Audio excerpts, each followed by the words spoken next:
I get through a lot of slug pellets, I have to say. Hostas. Slugs go for the hostas like you wouldn't believe. They do, don't they? Oh, they love a hosta. Yeah, it's not worth having hostas because of the slugs. It's terrible. Drives me mad every But year. slug pellets are horrible things. Well, I sort of don't care because they're slugs, but we should care because anti-slug pellets have been banned now in the UK. Yeah, would you believe? The ban has long been campaigned for by activists who say that the poison, obviously inside them, could be harmful to pets. Yeah, this is the Certainly thing. harmful to slugs. It's what eats the slugs afterwards, Exactly. isn't it? The pellets have, of course, long been the go-to method for gardeners wanting to get rid of slugs. So what do we do now? Instead, yeah. Let's talk to Michael Perry, the geek gardener, the horticulturist. Good to see you this morning, Michael. Hello. So Hey, what how's it are going? our options now?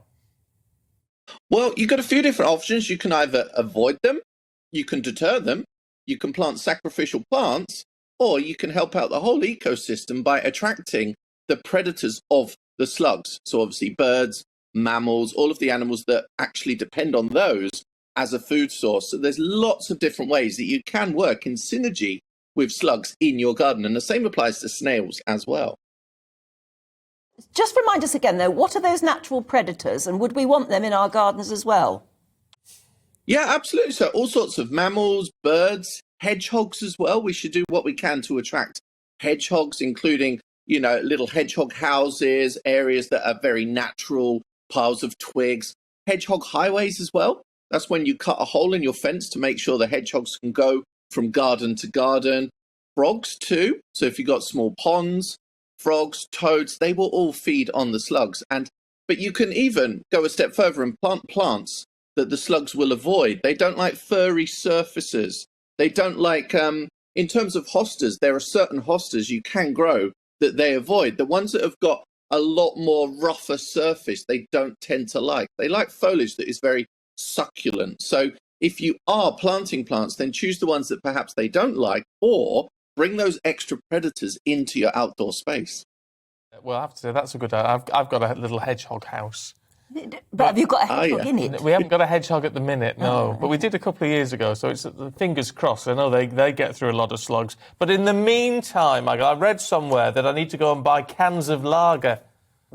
Oh, or beer? You can. Well, this is actually, I would prefer to work with the slugs and not kill them. The reason that people put out cans of beer is because slugs are very attracted to yeast. So they actually come from quite fair distances to drink the beer. But of course, they then crawl in, drink the beer, and then they drown. So this is not ideal because then we're removing the slugs from the food chain, which is not what we want to do. So it is better to either avoid them or deter them. Or perhaps there's other ways that are quite homemade methods that you can use, such as baked eggshells. Use those as a surface around your plants. And of course, the slugs don't like to go across that jagged surface, so they then avoid your plants. You can do the same with gravel as well. So if you've got plants in your borders, surround them with like some bark or some gravel. Decorative slate as well works really well, because not only does it give you that attractive surface, it protects your plants, but it also keeps the moisture locked into the ground and stops the weeds coming through as well. So when you give this little top dressing around your plants, not only does it look good, but it deters the slugs and the snails. And it works the same in containers as well. If you're growing plants in containers on the patio, surround those with gravel too. But generally in containers, the slugs and snails don't get there as often. So if you are growing hostas and you want them prized, grow them in containers. That could be the way around this. And it is, the campaigners have been after the slug pellets for a long time in the UK, and now we have a total ban on it. So if you were going out to the garden centre today, you wouldn't be able to buy slug pellets anymore. Yeah, I would hope so, because obviously they're not good for the slugs, and it's actually not very nice. They kind of almost like sweat to death, which isn't nice. A slug is still a creature just like we are, but also that poison is getting into the food chain. And you mentioned pets. Of course, it's not great for pets, but also when that slug pellet is eaten by the slug and then the bird, the different mammals, the hedgehogs eat that slug, the poison is then going into their system as well. So it's not just the slugs that we've been affecting. So it's great that they have been removed from the marketplace. And we need to really, avoid, deter, attract predators, or even there's another thing you can do, which we haven't even touched on, which is to plant sacrificial plants. So if you've got your prized hostas in the border, you want those to stay untouched by the slugs.